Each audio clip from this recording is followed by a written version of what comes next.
Hey, my name is Meg, and today we're going to be doing junk journaling. So, if you haven't heard of junk journaling before, or maybe you haven't tried it, you're not that familiar with it, junk journaling is very similar to art journaling, but it really embraces the idea of using what you have. So, for me, it's things like recycling and upcycling your supplies.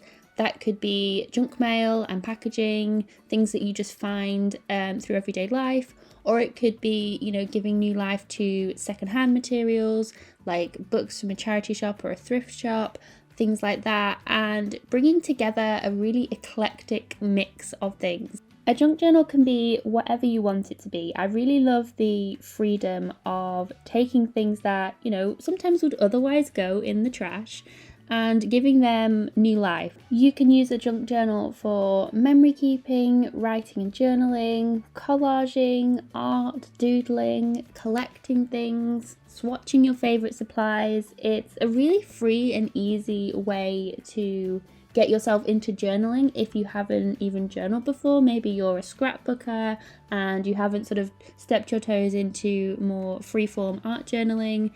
It's a really no pressure, anything goes way of journaling, and I think that's why I really enjoy it. There are no rules.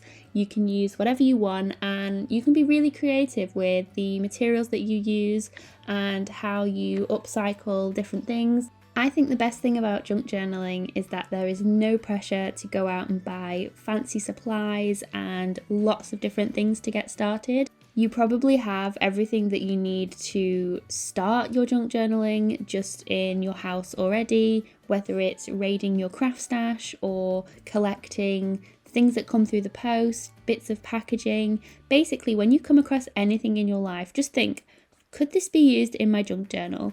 And once you start thinking this way, you'll realize that there are so many free materials out there that you can repurpose into your journal or even just save because it has some really pretty packaging. So there are lots of different ways that you can approach junk journaling. Of course, I am just going to share the way that I like to do it. And so in this video, I'm going to show you how you can customize some of your scrap papers with mark making, and then we are going to make a junk journal. And if you've never made a junk journal before or done any bookbinding, don't worry, because I've got a super easy no-sew method. All you need is your papers and a glue stick. So first of all, let's get started by customizing our scrap papers. My favourite papers to use for this are brown paper packaging. You can also use thick tissue papers. You could also use old book pages, paper bags. The junk mail envelopes you get, you can rip them apart. They sometimes have some really interesting designs on the inside. Basically grab anything you can find, and what we're going to do is some stamping and some mark making. So this is just a really simple technique that you can use if you want to spruce up some of your junk journal papers and turn them from maybe a boring looking envelope into something that's more of an art journal material.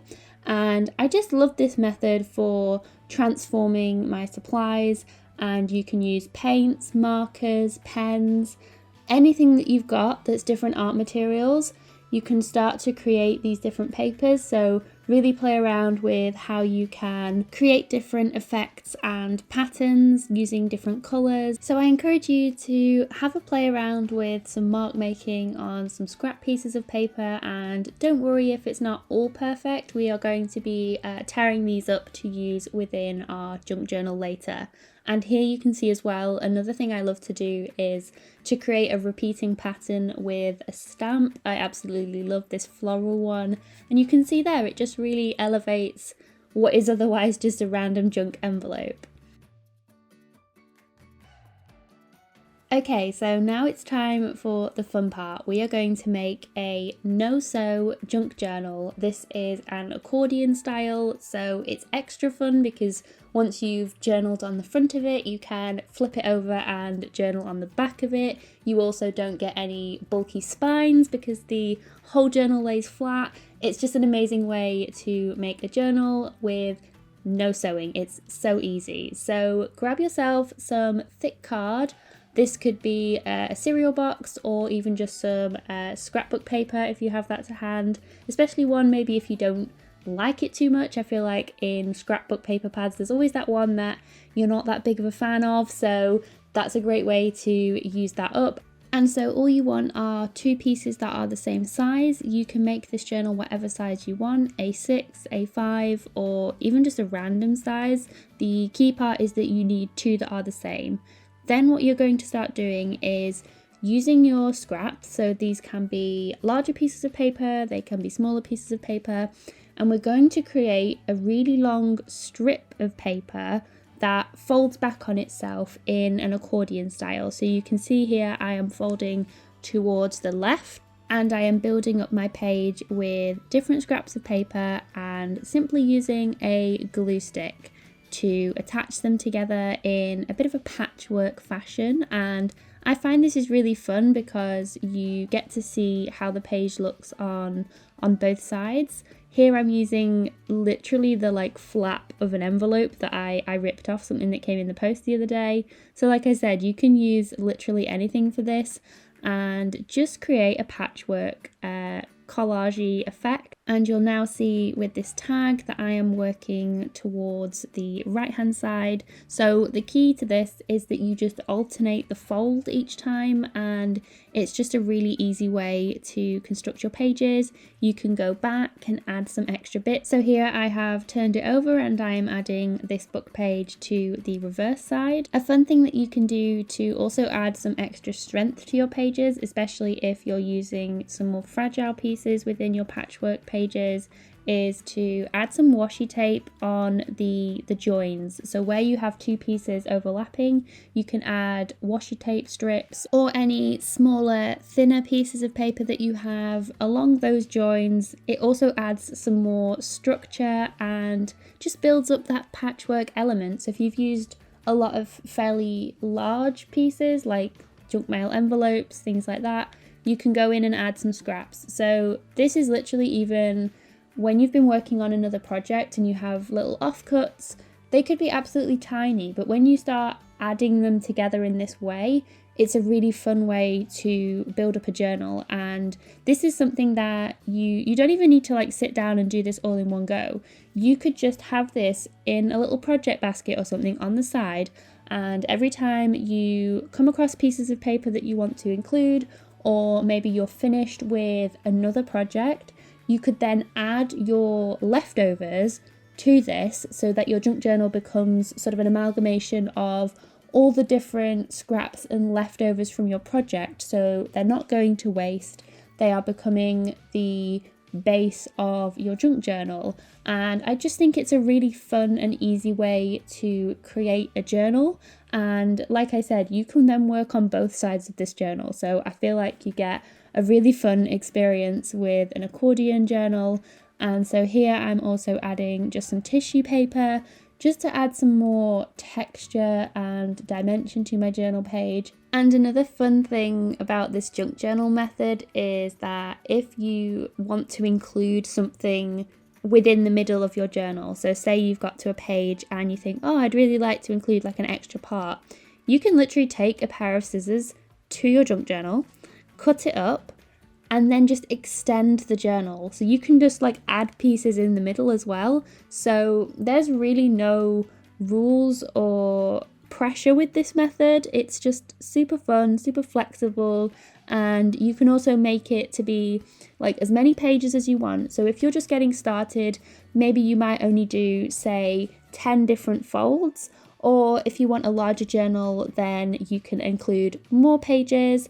What you can do then is just add some string around to tie your journal up, because obviously it will get a bit bulky and that just keeps everything in place. So you can just see here I'm building up those layers, adding the scraps. I'm not even worried about having like clean edges. I find the ripped edges are super fun and it creates a really interesting background. With junk journaling, I feel like it's hard to have the fear of the blank page, because when you start using all sorts of different papers within your journal, and especially in this way when you do the patchwork method, then you always have something to respond to on the journal page. And whether it's like covering it up or including it within your journal page, it gives you something to start with. So I feel like it makes journaling a lot less intimidating and you can work with what's already on the page.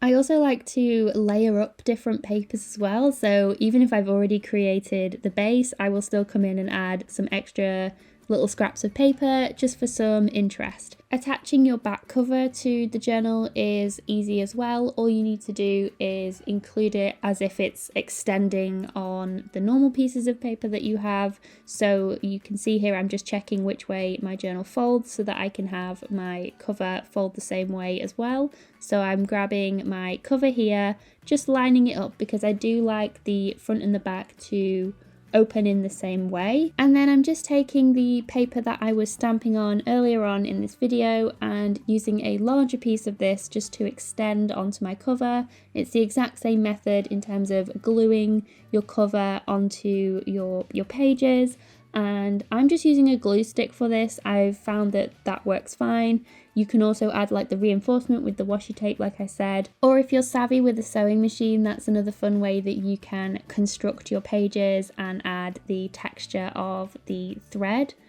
And so once you've joined up the remainder of your page to the back cover, then that's it. You have your junk journal and you're ready to go. And don't forget to play around with the different papers that you're using and how you can incorporate them into a patchwork with overlapping them and adding those extra elements to your page to make sure you've got a nice sturdy background to work on.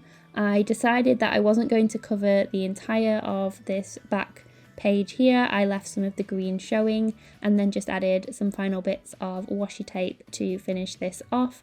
It just adds a really nice touch for the edges to make them kind of blend together a bit more. Something I like to do if you want your journal to have a bit more of a polished, finished look to it is you can go through and round the corners on the pages. So on each side, don't forget to do the front way and then also flip it around and do the corners on the back. And I think this just adds a really nice finishing touch to the journal.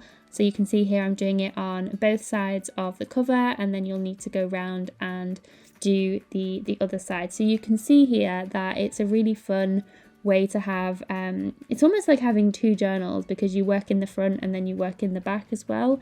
And if you are only looking at one side when you're making it, it's a bit of a surprise to see what's on the other side.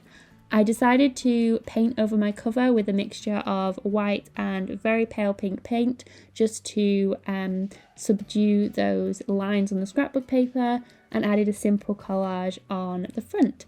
So that is my completed accordion style no-sew junk journal. So I hope you enjoy making this project, and happy junk journaling.